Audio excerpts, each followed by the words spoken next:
이스라엘 자손이 애굽을 떠나 신 광야에 도착하게 됩니다. 그날은 애굽을 나온 지 한 달째가 되는 날로 2월 15일이라고 기록을 하고 있습니다. 이스라엘 백성들은 물이 없다고 하나님께 원망을 했고, 그리고 얼마 지나지 않아서 또 오늘 본문에서도 원망하는 내용이 기록되어 있습니다. 모세와 아론에 대해서 원망하기를 3절에 이렇게 기록을 합니다. 이스라엘 자손이 그들에게 이르되 우리가 애굽 땅에서 고기 가마 곁에 앉아 있던 때와 떡을 배불리 먹던 때에 여호와의 손에 죽었더라면 좋았을 것을, 너희가 이 광야로 우리를 인도해내어 이 온 회중이 줄여 죽게 하는도다. 이제 굶어 죽게 생겼다는 것입니다.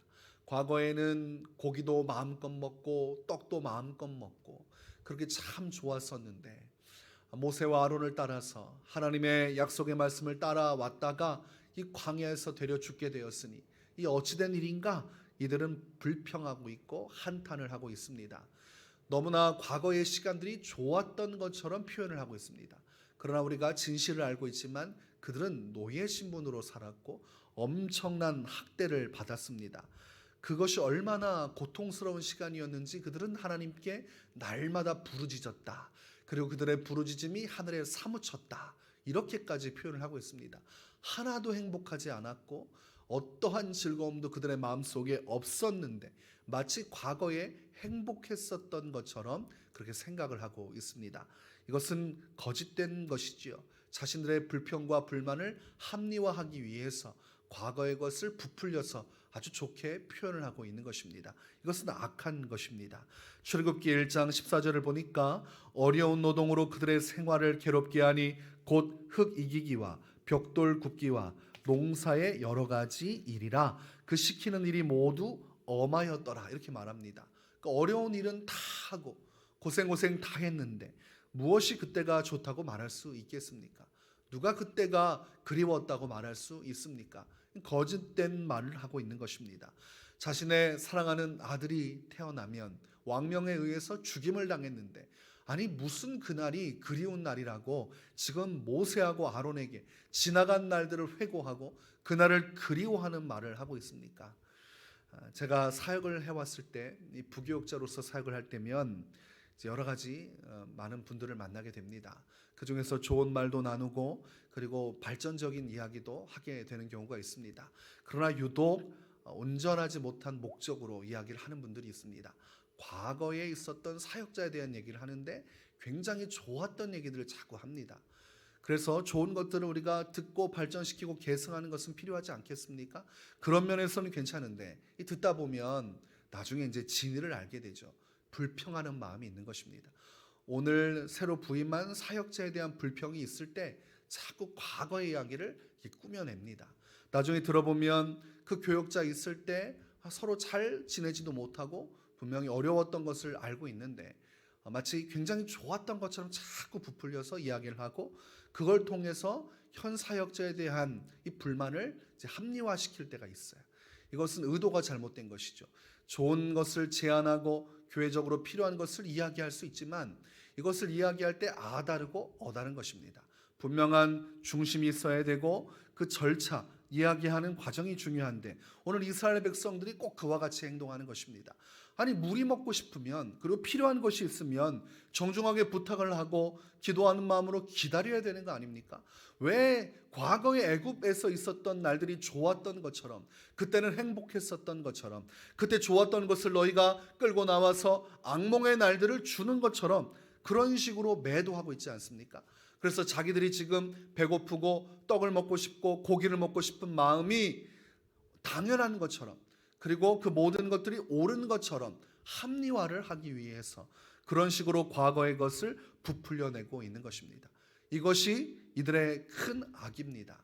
하나님 안에서 구원의 은혜를 받았음에도 불구하고 마치 하나님의 구원을 받기 전이 더 좋았다, 이런 식으로 말함으로써 자기들은 체면치레하고 자기들의 고통을 강조할 수는 있어도 결과적으로는 하나님의 은혜를 깎아먹는 것이고 모세와 아론의 사명을 허탈하게 만드는 것입니다. 그러면 모세와 아론은 지금 무엇을 하고 있는 것입니까? 자기들의 말은 옳은 것처럼 보이지만 그럼 모세와 아론은 지금 헛수고하고 있는 거 아니겠습니까? 굉장히 이기적인 발언이라고 할 수가 있겠습니다. 오늘날 신앙생활하면서 하나님의 이 은혜를 깎아내리는 사람들이 있어요. 과거의 날들이 더 좋았다 이런 말들을 하는 사람들이 있습니다. 차라리 예수 믿기 전이 더 좋았지 않은가 이런 생각을 가지고 신앙생활하는 사람들이 있습니다. 예수 믿기 전엔 그래도 잘 살았고 세상적으로도 많은 것을 누렸고 예수 믿기 전에 더 자유로웠는데, 아니 예수 믿고 나서 교회 가야지, 기도해야지, 거룩하게 산다고 해서 내가 전에 즐기던 일도 하지 못하지, 아니 정욕된 삶을 다 끊어야 된다고 하는데, 아니 차라리 내가 옛날에 좋지 않았는가, 이런 말을 하고 이런 생각을 하는 사람들이 있습니다. 어떤 사람들은 나 한 번쯤은 타락하고 싶다 뭐 이런 얘기를 하는 사람도 있습니다. 무엇이 지금 결여된 겁니까? 내게 주신 은혜가 얼마나 큰지를 잊고 있는 것이고, 그 은혜를 통해서 내가 받고 누린 것을 부정하고 있는 것입니다. 얻을 것은 다 얻고, 구원의 도리도 얻고, 성령의 위로도 얻고, 말씀의 위로도 얻고, 하나님의 동행하심도 얻고, 천국의 소망도 얻고, 힘들 때 나와 위로하시고 내 영을 붙드시는 하나님의 전폭적인 능력은 다 얻어놓고 결과적으로는 과거가 좋았다, 이런 말을 하는 것은 하나님 앞에 큰 죄가 되는 것입니다. 예수 믿기 전에 뭐가 좋았습니까? 죄와 사망의 권세에 매여서 일평생 종로로 타다가 영원한 불못에 떨어져 지옥의 심판을 받고 끝나는 인생이 뭐가 좋습니까? 세상적으로 돈 벌고 아무리 잘 사는 삶이었다 할지라도, 성공적으로 정말 부와 명예를 얻는 삶이었다 할지라도, 그렇게 살다가 지옥 가는 것이 무엇이 좋겠습니까? 그리고 무슨 삶의 기쁨이 있었습니까? 매일마다 죽음에 대한 공포, 그 두려움이 있지 않았겠습니까? 삶에 대한 엄청난 스트레스를 받지 않았겠습니까? 그래서 그것을 채우려고 하지 않았습니까?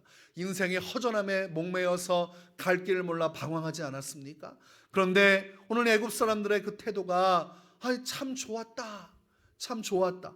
그날 고기를 많이 먹고 떡을 먹었던 그 일차원적인 생각을 하고 있는 것이죠. 오늘 그런 생각을 가지고 살아간다면 우리는 예수님의 십자가의 죽으심과 부활을 축소시키고 그 은혜를 깎아내리는 일을 하고 있는 것입니다.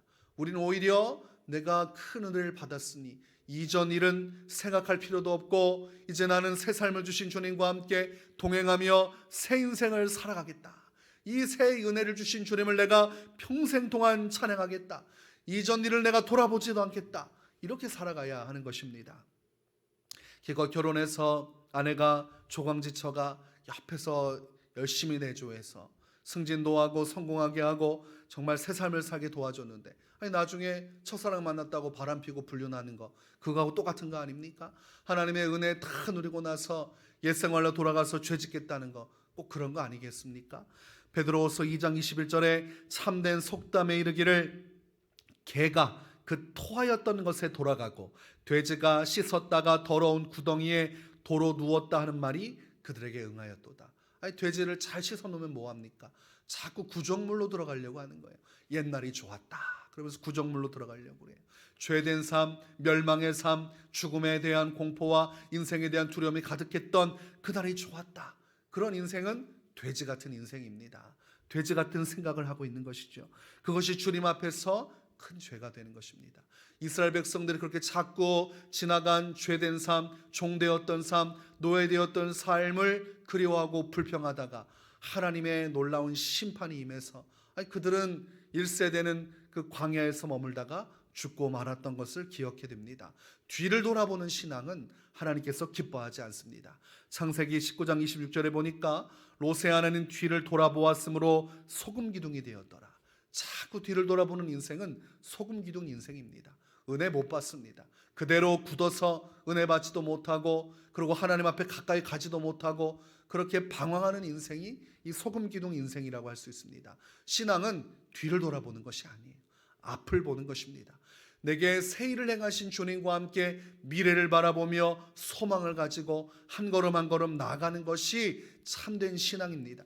그래서 하나님은 과거의 얽매인 하나님이 아니라 미래의 하나님입니다. 우리 미래에 희망과 생명을 주고 평안을 주는 것, 그것이 예레미야 선지자를 통해서 우리에게 주신 메시지이기도 합니다. 이사야 43장 18절 19절에 기록하기를 너희는 이전 일을 기억하지 말며 옛날 일을 생각하지 말라. 보라 내가 새 일을 행하리니 이제 나타낼 것이라. 너희가 그것을 알지 못하겠느냐. 반드시 내가 광야의 길을 사막에 강을 내리니. 하나님께서 주시는 역사를 믿고 앞만 보고 가면 놀라운 일이 일어나는데, 하나님께서 광야에도 길을 내주시고 사막에도 강을 만들어 주시겠다는 것입니다. 하나님의 능력을 경험하는 인생, 하나님의 살아계심을 경험하는 인생, 그 놀라운 축복의 주인공이 될 수가 있는 것입니다. 애굽 사람들은 자꾸 뒤를 보고 과거를 보다가 이 은혜의 역사, 하나님의 역사를 온전히 경험하지 못했습니다. 오늘 우리가 하루를 살아갈 때 사단은 끊임없이 우리 마음속에 시험을 줄 것입니다. 옛날이 좋지 않았느냐, 옛날이 더 좋지 않았느냐, 하나님을 위해서 헌신하고 십자가 지고 가는 길 무겁고 힘들지 않느냐, 차라리 네 인생보다 저 밖에 있는 세상 사람들이 행복해 보이지 않느냐. 거짓말입니다. 그것은 신기루와 같은 것이요, 사단이 속이는 것입니다. 오늘 우리는 너무 큰 은혜를 누리고 있고, 우리는 영원한 천성을 향해서 성령과 함께 동행하며 천국 백성으로서 승리의 삶을 지금 살아가고 있습니다. 그 확신 속에서 감사하고 고난도 믿음으로 이겨내고 새 일을 행하시는 주님과 함께 나아가시기를 주의 이름으로 축원합니다.